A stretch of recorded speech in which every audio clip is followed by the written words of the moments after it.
नमस्कार दोस्तों, आपका बहुत बहुत स्वागत है आपके अपने चैनल मेरा सफ़र में।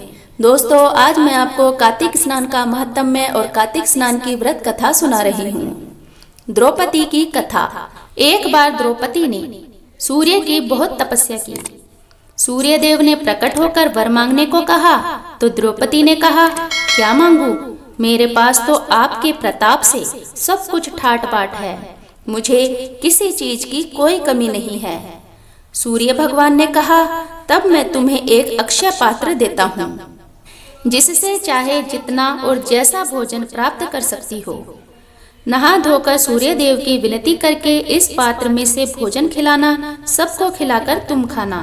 तुम्हारा खाना खाने के बाद पात्र खाली हो जाएगा।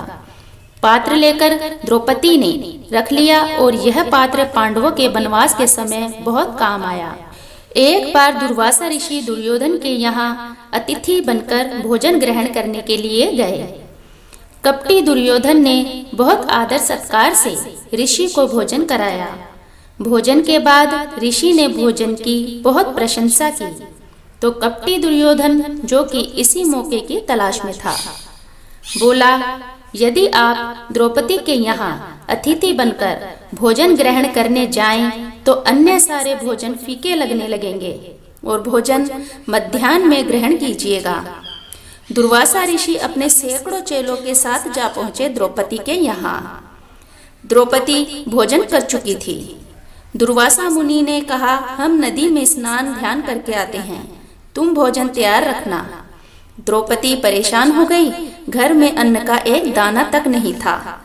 अब क्या करे? अक्षय पात्र खाली हो चुका था। द्रौपदी सोचने लगी कि क्या किया जाए। अगर ऋषि को भोजन नहीं कराया तो वे श्राप देंगे। इस संकट की घड़ी में द्रौपदी ने श्री कृष्ण भगवान को पुकारा तो श्री कृष्ण भगवान हाजिर हो गए और बोले, द्रौपदी, बहुत जोर से भूख लगी है, कुछ खाने को लाओ। द्रौपदी ने कहा, आपको कठिनाई का हल निकालने के लिए बुलाया था, लेकिन आप तो मेरी परेशानी और बढ़ा रहे हैं। कृष्ण भगवान ने कहा, द्रौपदी, झूठ क्यों बोल रही हो? अक्षय पात्र में देखो, भोजन भरा हुआ है। इतना सुनकर द्रौपदी ने अक्षय पात्र कृष्ण भगवान को लाकर दिया और कहा, देखो कहाँ है भोजन। कृष्ण जी ने देखा कि पात्र में एक दाना चावल का व एक पत्ती सब्जी की चिपक रही थी, जो धोने में कहीं रह गई थी।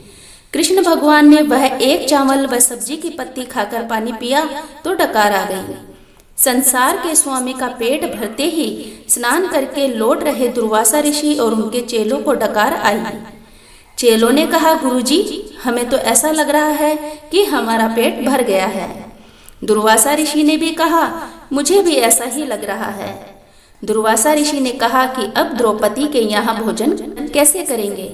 अगर भोजन नहीं किया तो द्रौपदी श्राप देगी। सो ऋषि व उसके शिष्य छुपके और कहीं निकल गए। हे कृष्ण मुरारी, हे गोविंद, जिस प्रकार आपने द्रौपदी को संकट से उबारा, उसी प्रकार हम सबको भी, कहानी पढ़ने वाले, सुनने वाले, हुंकार भरने वाले, सबको संकट से उबारना और हम सबकी मनोकामनाएं पूरी करना। सो फ्रेंड्स, आपको आज की कथा कैसी लगी?